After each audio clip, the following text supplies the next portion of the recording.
여러분 보셨는지 모르겠지만 영화 국제시장이라고 하는 영화가 있습니다. 네. 이 영화에 보면 한 대목이 나오는데요. 사랑스럽고 너무나 이쁜 손녀딸이 할아버지에게 묻습니다. 할아버지, 기억이 뭐예요? 그러자 할아버지가 대답하기를 길가에 놓여있는 한 총동상을 바라보면서 저것이 바로 기억이야. 옛날이 생각나고 잊혀지지 않는 그것이 바로 기억이란다 하고 할아버지가 대답을 하죠.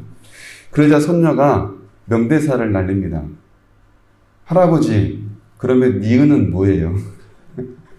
네. 좀 늦으시네요.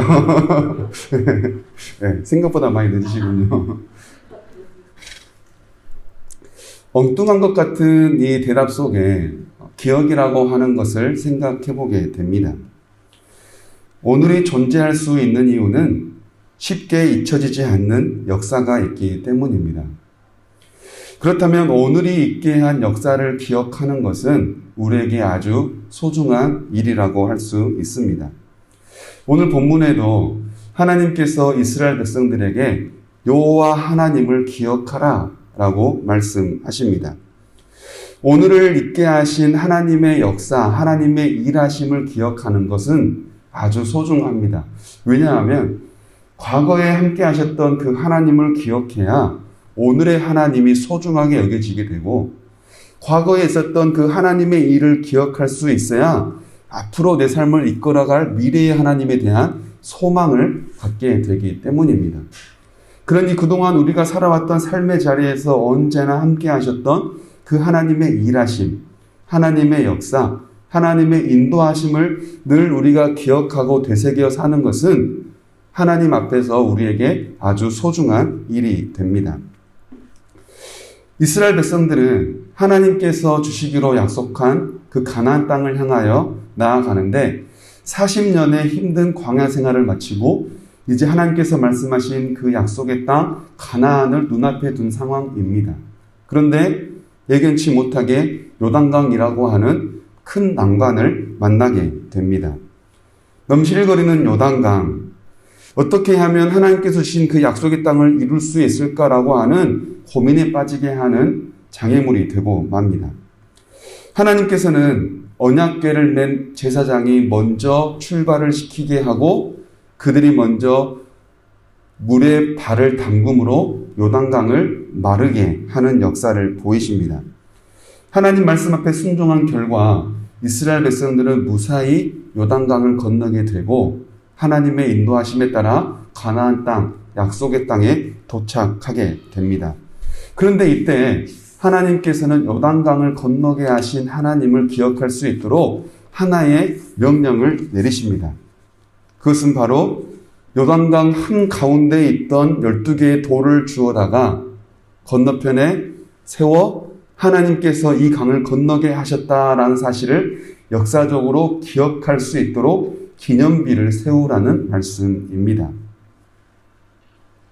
먼 훗날 자손들이 이 돌이 무슨 돌이냐고 묻거든 하나님께서 강 가운데를 건너게 하시고 그 하나님의 역사를 기념하게 하는, 하나님을 알게 하는, 하나님을 기억하게 하는 하나님의 역사를 기념하는 기념비란다. 그러면서 하나님을 알게 하고 하나님을 경외할 수 있도록 자손들을, 후손들을 하나님의 말씀으로 양육해 가라라고 하는 겁니다. 이처럼 하나님께서는 요단강을 건너게 하시고 그 요단강을 건너므로 그냥 끝내버린 것이 아니라 요단강을 건너게 하신 그 하나님을 기억할 수 있는 기념비를 세우게 하셨는데 그 기념비를 세운 목적은 두 가지. 첫 번째, 하나님을 알게 하는 것. 두 번째, 여호와 하나님을 경외하는 것이라는 거죠. 오늘 본문 나와 있는 여호수아 4장 24절을 우리가 함께 읽어봅니다. 시작. 이는 땅의 모든 백성에게 여호와의 손이 강하신 것을 알게 하며 너희가 너희의 하나님 여호와를 항상 경외하게 하려 하심이라 하라. 아멘. 여호와의 손이 강하신 것을 알게 하라라는 겁니다. 하나님을 안다는 것, 이것은 무엇을 의미하겠습니까? 하나님을 안다고 할 때 두 가지를 생각해 볼 수 있을 겁니다. 지식으로 아는 것, 경험으로 아는 것. 그런데 저는 여기다가 한 가지를 더 포함시켜 봅니다. 관계로 아는 것.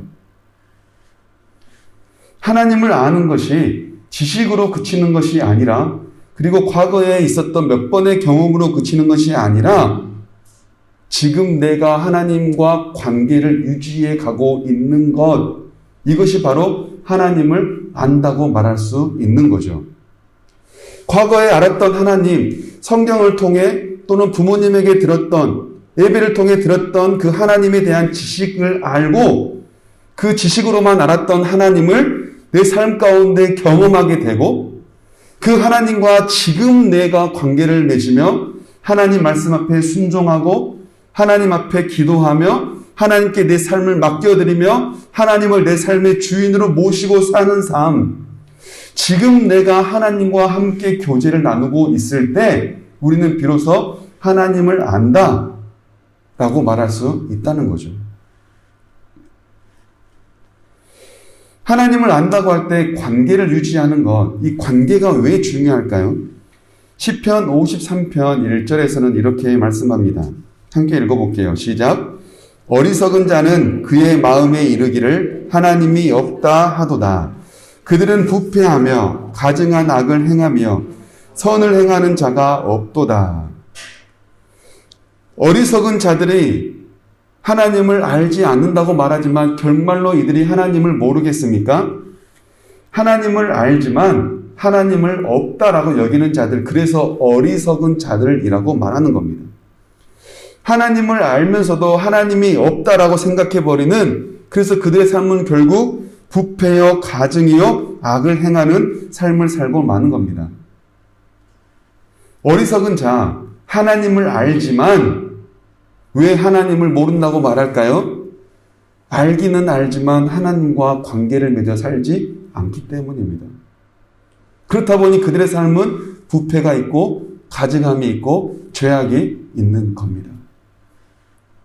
또 사사기 2장 10절에서는 이렇게 말씀합니다. 함께 읽어봅니다. 시작.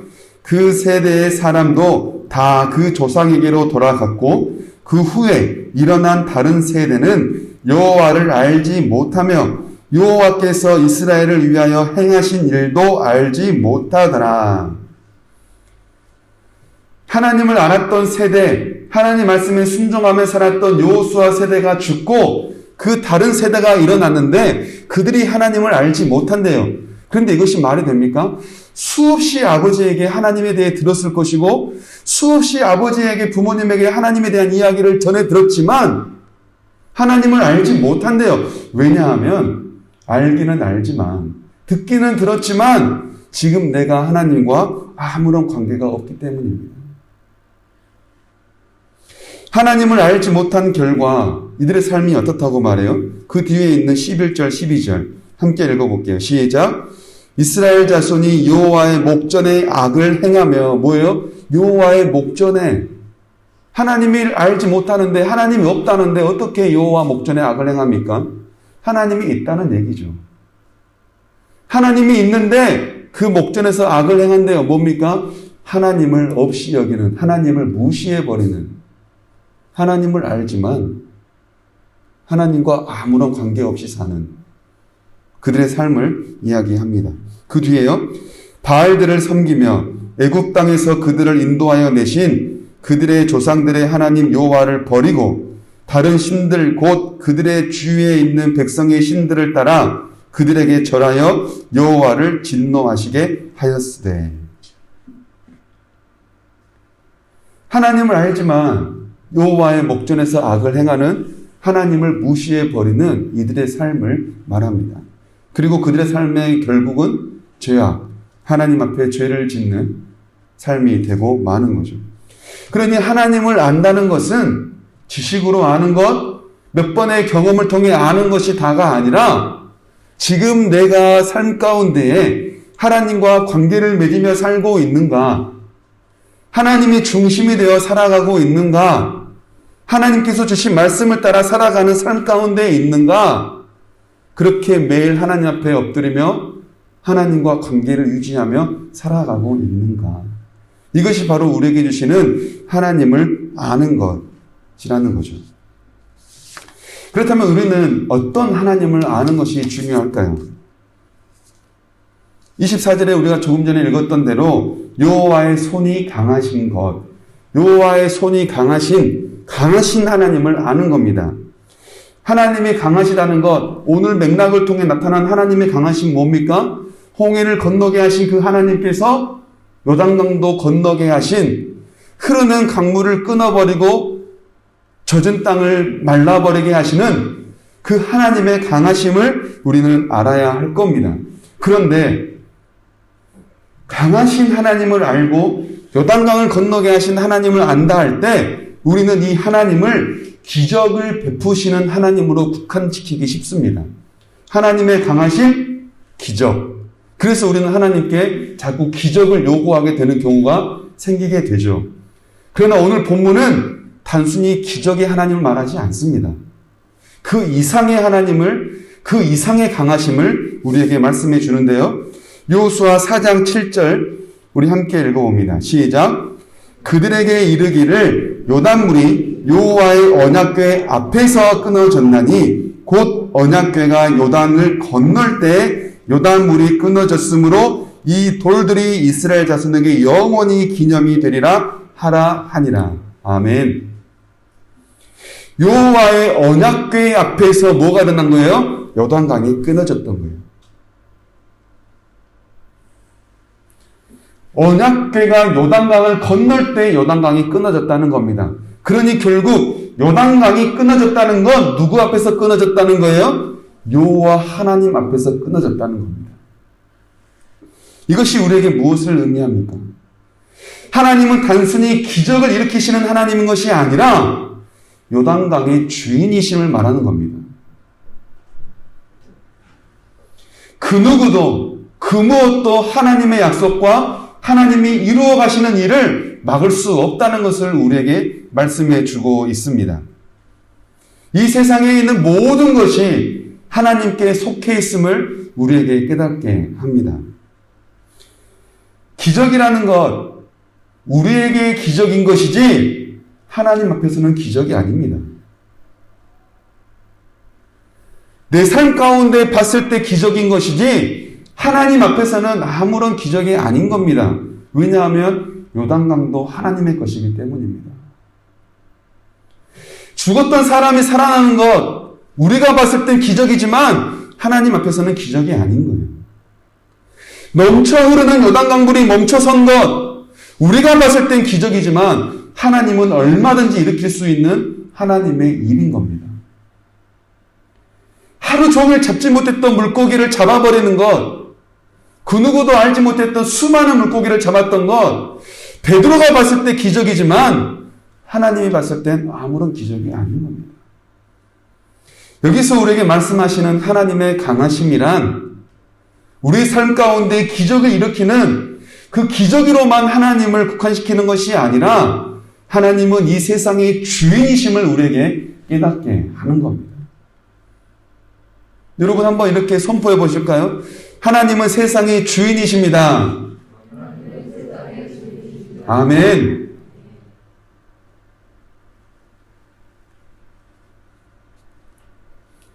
그런 하나님께서 이스라엘 백성들을 이끌고 가나안 땅을 입성했으니 그 강하신 하나님의 백성이 그 강하신 하나님의 인도하심으로 요단강의 주인 되시고 홍해의 주인 되시고 광야의 주인 되시는 그 하나님께서 이스라엘 백성들을 이끌고 가나안 땅에 입성했으니 가나안 사는 주민들의 그들의 심정이 어땠을까요?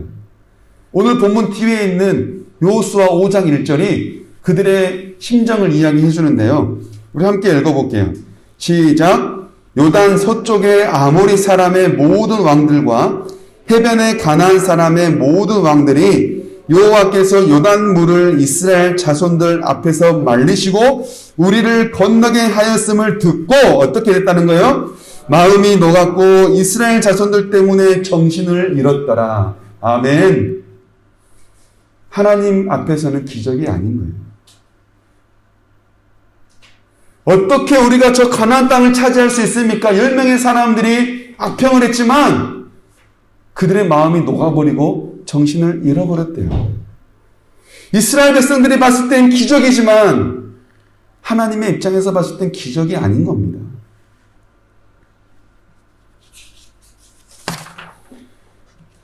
하나님을 경외한다. 하나님을 안다라고 했고요. 두 번째, 기념비를 세우는 이유가 하나님을 경외하기 위함이라고 했습니다.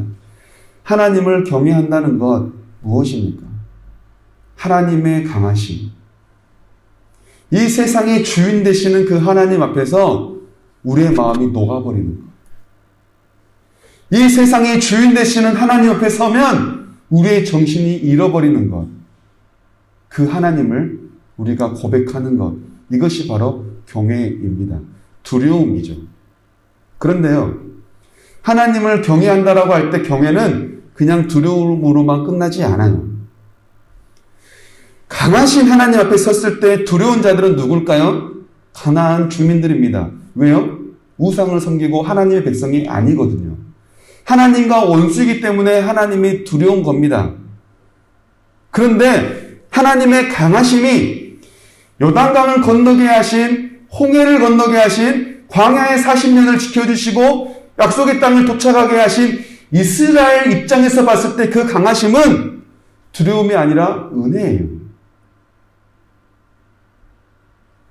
하나님의 강하심이 그들에겐 두려움이 아니라 감사하며 존경이요 사랑인 겁니다. 하나님을 경외하는 건 그냥 하나님을 두려워하는 게 아니라 하나님이 너무나 강하시기 때문에 그 하나님 앞에 섰을 때 두려울 수밖에 없고 내 마음이 녹아버리고 정신을 잃어버리지만 그 하나님의 강하심으로 내 삶이 여기까지 왔구나. 그 하나님의 강하심으로 내 삶이 지금 이렇게 살고 있구나.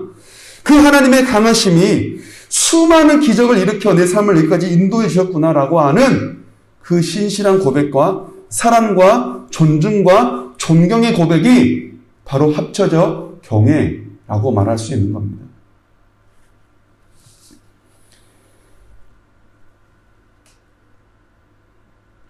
하나님께서는 이스라엘 백성들에게 요단강을 건널 수 있는 은혜를 허락하시고 그들에게 하나님의 역사를 기억할 수 있는 기념비를 세우게 하셔서 하나님의 강하심을 알게 하고 그 강하신 하나님을 경외할 수 있도록 후손들에게 하나님의 안과 하나님의 경외를 가르칠 수 있도록 그들에게 명령을 내리셨습니다.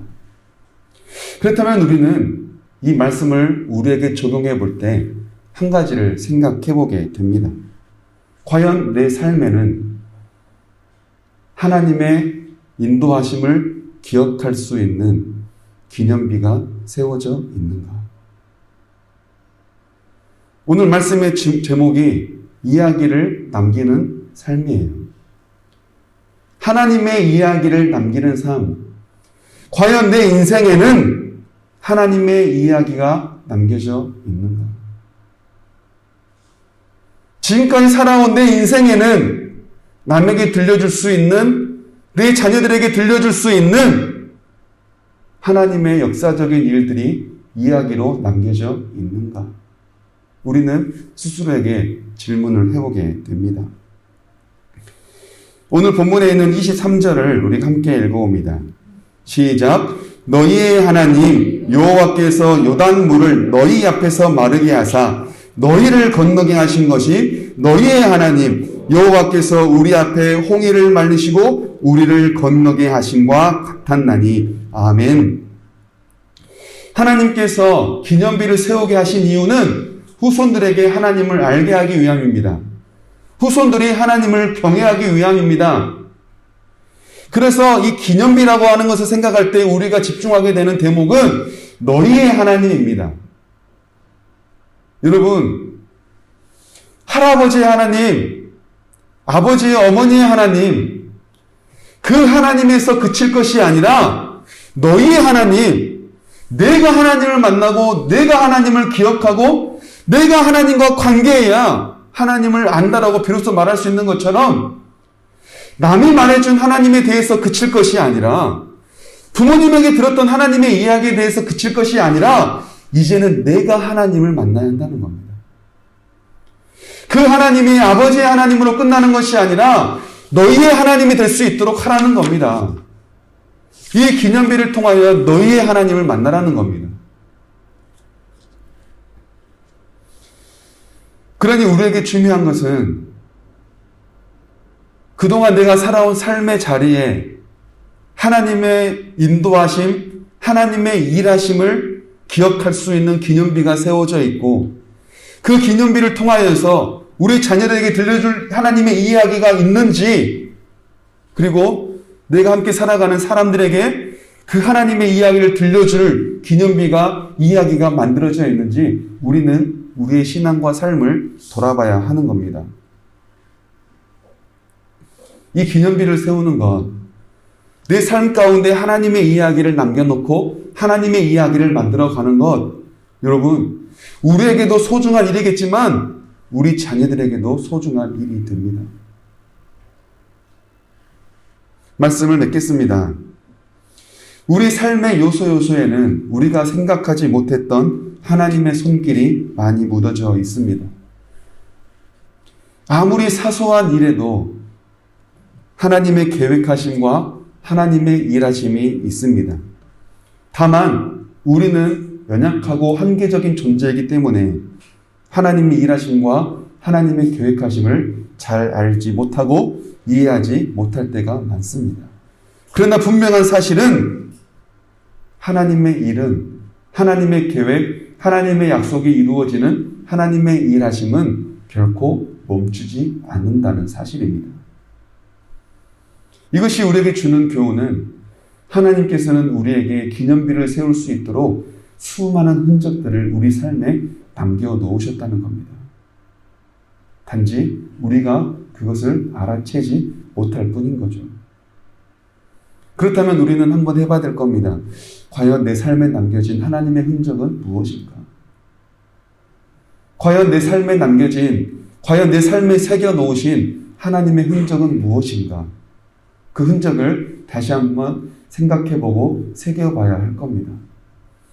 그동안 우리 삶 가운데 역사하신 하나님의 은혜, 그동안 우리 삶 가운데 심겨놓고 새겨놓으신 하나님의 흔적들을 우리가 다시 한번 되짚어보고 이것들을 이야기로 엮어 우리가 살아가는 삶에 만나는 사람들에게 또 우리 후손들에게 하나님의 이야기를 들려주고 그들에게 하나님을 알게 하고 하나님을 경외할 수 있도록 그 하나님의 이야기를 들려주는 우리의 삶이 될 수 있기를 간절히 소망합니다.